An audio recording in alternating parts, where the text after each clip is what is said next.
Sumisid ang malaking lalaking ito sa comfort room ng mga babae. Pero ang mga estudyanteng babae ay wala man lang pakialam. Dahil hindi naman para manggulo si Dong na pumasok, kundi para hanapin ang nakatagong kamera sa comfort room ng mga babae. Nang ma-check ang recording, nakita niya na. Ang naglagay pala ng kamera ay ang guro nila sa art. Agad na pumunta si Dong para magpaliwanag. Pero sa loob ng bahay, nakarinig siya ng pag-iyak ng babae. Hindi ko to matatawaran. Sinugod ni Kuya Dong ang pinto at pinagsusuntok. Hayop ka. Lumabas ka dyan. Lumapit ka rito.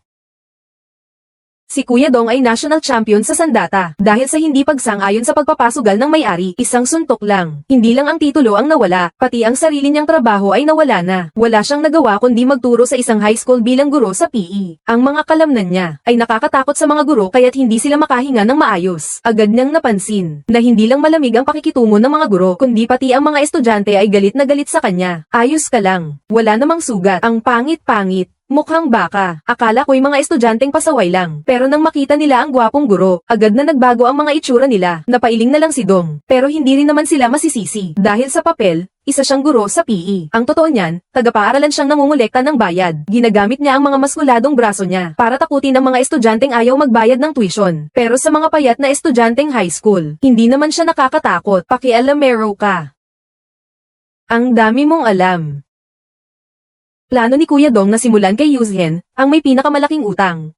Hindi naman talaga siya pinapansin. Pagkatapos magbanta ay umalis na. Isang araw, habang nasa banyo si Dongge, nakita niyang tumatamad pala si Yushen. Agad siyang sumunod kay Yushen, at nakita niyang pumasok si Yushen sa isang nightclub. Sinundan siya ni Dongge, at nakita niyang inaapi si Yushen. Agad na nainis si Dong. Isang tulak niya sa harang na si Smithda. Hinayla si Yuzhen at aalis na sana. Bata, naghahanap ka ng kamatayan Huwag mong maliitin ang mga estudyanteng yan. Pero ang mga basagulero, mga eksperto yan. Nakita nila ang aura ni Dong, alam nilang hindi biro. Huwag nyo na akong paaserin. Kung hindi, kukurutin ko kayo hanggang sa mamatay kayo. Ganun na nga, mayabang na lumabas sina Dongge at Yuzhen sa nightclub. Nalaman niya kay Yuzhen kung bakit napunta siya sa nightclub na iyon. Dahil sa matalik niyang kaibigan, si Shi, na isang buwan nang nawawala. Magkasama silang lumaki. Namuhay siya ng mapayapa sa probinsya. Ngunit namatay ang mga magulang ni Lassie dahil sa isang aksidente sa sasakyan. Si Lola na lamang ang kanyang kasama para makatulong sa gastusin. Napilitan si Lassie na gamitin ang kanyang libreng oras para magtrabaho sa nightclub na ito. Ngunit isang gabi, isang buwan na ang nakakaraan. Huling pagpasok niya rito para magtrabaho. At mula noon ay hindi na siya muling nagpakita. Gabi na'y hinatid ni Dong si Yuzhen pauwi. Pumayag siyang tutulong sa paghahanap kay Lassie. Pero simula ngayon, bawal na siyang pumunta sa mga mapanganib na lugar. Akala ni Yuzhen, isa na naman iyong panloloko ng mga matatanda, kaya nagtampo siya at bumaba sa isang kanto. Subalit pagkalabas pa lang niya ng ilang hakbang ay sinalakay na siya ng isang lalaking nakablak. Pag uwi ni Dong, nakita niya si Yuzhen. Naiwan ang cellphone niya sa sarili niyang sasakyan, kaya bumalik siya para ihatid ang cellphone. At nailigtas niya si Eugene na na-electrocute. Ngunit ang pulis ay basta na lamang. Nag-record at nagmamadaling isasara ang kaso. Nakita ni Dongge na ang lasing na kapitan ay hindi mapagkakatiwalaan, kaya naman nahanap niya ang isang dating estudyante sa gym. Sinabi nito kay Dongge, dahil may eleksyon ng mayor ngayon, tinatago lahat ng mga kaso. Iyan ang tunay na dahilan kung bakit hindi naimbestigahan ang pagkawala ni Lassie. Ikaw, isang tagalabas ka. Huwag ka nang makialam pa.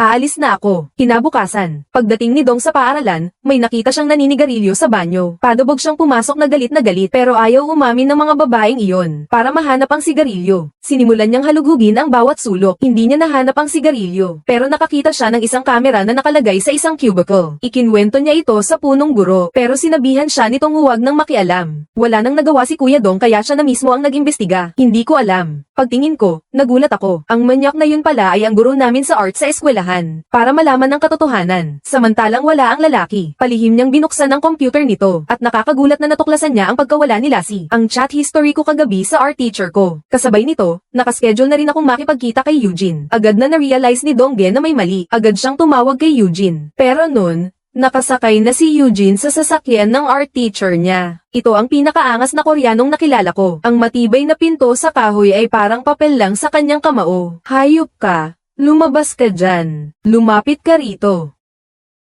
Hintayin natin na lumuhad ang guro sa art. Pagkatapos ay tinanong na siya ni Dong tungkol sa CCTV sa babaeng banyo. At kung ano na ang nangyari kay Laxi. Sinubukan pang magpakatotoo ang guro sa art. Pero ang cellphone ni Laxi na nakatago sa sulok ang siyang sumaira sa kanya. May ebidensya na. Sabi ni Dong, kung hindi mo lang. Kung gusto mong mabuhay, sabihin mo ang totoo. Alam kong kaya ni Kuya Dong yun. Kaya naman sinabi na lang ng guro sa sining ang lahat. Sabi niya, pagkatapos niyang makausap si Lassie noong araw na yon. Sinundo nga niya ito. Pero pagkatapos masagot ni Lassie ang tawag, sinabi nitong makakauwi na siya at hindi na kailangan ng tulong niya. Pero dahil nag-aalala siya, bumalik siya. Pero hindi na siya muling nakita pa. Ang natagpuan na lamang niya sa sirang Cub 8 ay ang cellphone ni Lassie. Syempre, hindi naniniwala si Donggo sa sinabi niya. Diretso niya itong dinala sa presinto. Pero ang nadatnan naman niya roon ay ang pabaya na kapitan. At agad na pinalaya ang guro sa sining. Kinabukasan, tinawag si Donggo ng punong guro sa opisina. At dahil sa pagiging pakialamero nito, siya ay pinalayas. Narito, si Shen ay patuloy pa rin naglalagay ng mga anunsyo para sa nawawalang tao. Ngunit agad na dumating ang masamang balita. May nakakita ng bangkay sa ilalim ng tulay. Si Laxi nga pala, na matagal nang nawawala. Nakita ni Shen ang bangkay ng kanyang matalik na kaibigan na iniwan sa isang liblib na lugar. Si Shen ay umiyak ng napakalakas. Kay Shen na hindi makapaniwala sa katotohanan. Si Dong ay hindi rin alam kung paano siya aaliwin. Hawak lang ng mahigpit sa kanya. Ang pagwawalang bahala ng guro, ang pagpapaliban ng paaralan. Pati ang mga pulis ay nagpabeya. Kaya naantala ang pagsagip kay Lassie sa tamang oras. Isang dalagang nasa tamang edad ay naging bangkay na lamang. Nagalit si Dongge. Sabi sa sarili, kung hindi ninyo siya papansinin, ako ang bahala. Bumalik siya ulit sa nightclub na iyon. At nahanap niya ang head waitress ni Lassie. Patay na si Lassie. Kaya, hindi na kayo pwedeng magkunwaring walang alam. Nalaman niya sa head waitress na si Lassie ay nagtrabaho sa nightclub para sa pagpapagamot sa kanyang lola. Nang gabing iyon ay nagkataong may salo-salo ang mga mayayamang opisyal sa lugar. Si Lassie, bilang isang kumanta, ay biglang nakatanggap ng balita na nagkasakit ang kanyang lola at gusto niyang umuwi para may hatid ang lola niya sa ospital. Nakilala niya ang isa sa kanila, ang isang politiko, si Mayor Park, ang principal ng paaralan nila. Mayor Park, pwede niyo po ba akong tulungan? Kilala mo ba ako? Mag-aaral po ako sa Shihua Girls High. May sakit po kasi ang lola ko. Pwede po bang umuwi muna ako? Habang nag-aalangan ng punong guro, isang mataas na opisyal ang lumabas. Napansin niya si Laxi. Agad na naunawaan ni Old Park. Wala ka bang utak? Paano natin mapapayagang magtrabaho rito ang mga estudyante ng paaralan natin? Pero ang mga taong ito ay mahilig sa mga bata. Paano kung magkwento siya ng kung ano-ano sa paaralan? Sisiguraduhin kung mapapanatili niyang tahimik ang bibig niya. Pero bago pa man matapos ang sinabi niya, biglang may narinig silang hiyaw mula sa loob ng bahay. Nang makarating si Mr. Park sa silid, nawalan na ng karapatan ang mga mataas na opisyal na pag-aralan ng karakter na kun magpakailanman. Samantalang si Lassie ay matagal nang nawawala. Nababaliw na sa galit ang may-ari ng nightclub. Hindi niya kayang labanan ang mga mataas na opisyal na iyon. Kaya naman ginamit niya ang buhay ni Lola Lassie para mapanagot. Pinilit niyang sabihin nito kung nasaan siya. Iyan lang ang alam ko. Nasaksihan ng mga tauhan ng may-ari ng nightclub ang pag-uusap ng dalawa. Tinawagan ko agad siya. Agad din siyang bumalik kasama ang mga tauhan niya. At nagsimula na ang isang malaking labanan. Dumiretso siya sa bar kung saan nagtatrabaho si Lassie. At hinanap ang may-ari ng lugar. Oy, pare. Ikaw pala ang may-ari ng bar na ito. Ay, nandito ka pala. Agad na hinawakan ni Xiao si Maida ang kwelyo ni Dongge. Ngunit bigla siyang tinulak at napahiga. Nagalit ang mga si Maida. Sunod-sunod ang mga suntok. Champion pa naman sa sandata. Tingnan natin kung hindi kita masisira ngayon. Lubos na nagalit si Dongge. Kailan pa siya nakaranas ng ganyang kahihiyan? Umiwas sa pamalo. Suntok agad. At saka nagsimula na ang kanyang pagpapakita.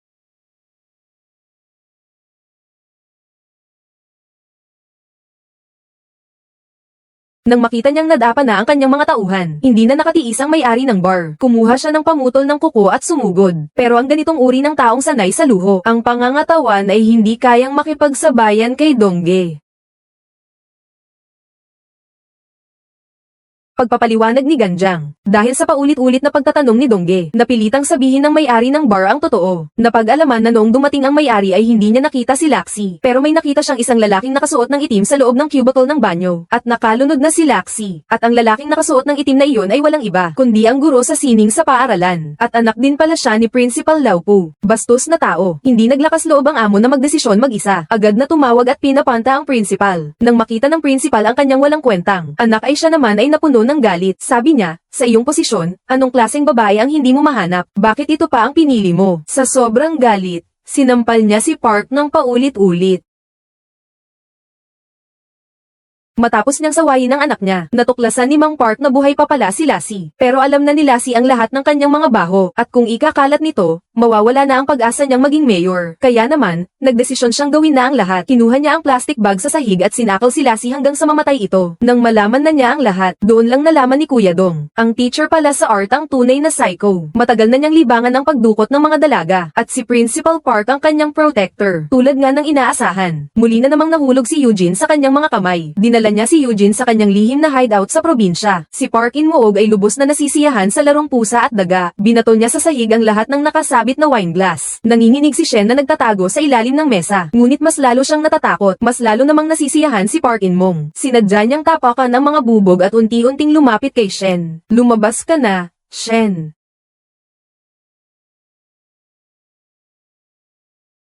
Narinig ni Dongge ang pagsigaw ni Shen, at agad na sinira ang pinto. Nakita niya si Shen na nakahandusay sa sahig, hirap na huminga. Medyo nataranta si Kuya Dong. Isang piraso lang pala ng bubog, sumibat ng malalim sa leeg ni Yuzhen. Habang naguguluhan siya, kinuha ni Park In ng palihim ang isang gunting. Tapos, pinasok niya ito ng malakas sa katawan ni Kuya Dong. Doon na tuluyang nagalit si Kuya Dong. Pilit niyang hinugot ang gunting sa baywang niya at sumipa ng malakas. Pinaghahampas si Park In MNG na parang sisiw at paulit-ulit na nagmamakaawa. Ayaw din naman ni Donggo na may mamatay. Kaya iniwan niya ito at inasikaso si Eugene. Subalit, ang supladong iyon ay hindi nagbabago. Kinuha ang platito sa mesa at ibinato kay Donggo. Parang naghahanap ng gulo. Hanap ng away.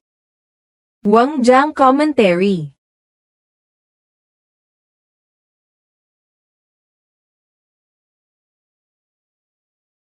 Nang makita nilang tuluyan nang hindi na gumalaw si Park In-mong, dali-daling binuhat ni Donggo si Eugene at dinala sa ospital. Eugene, gising. Huwag kang matulog. Huwag kang matulog. Samantala, kung ikukumpara sa kalagayan ng dalawa, ang principal na si Elder Park naman ay abot langit ang saya. Nanalo siya bilang mayor sa nakakagulat na karamihan ng boto. Si Laxi ang pumatay kay Laxi.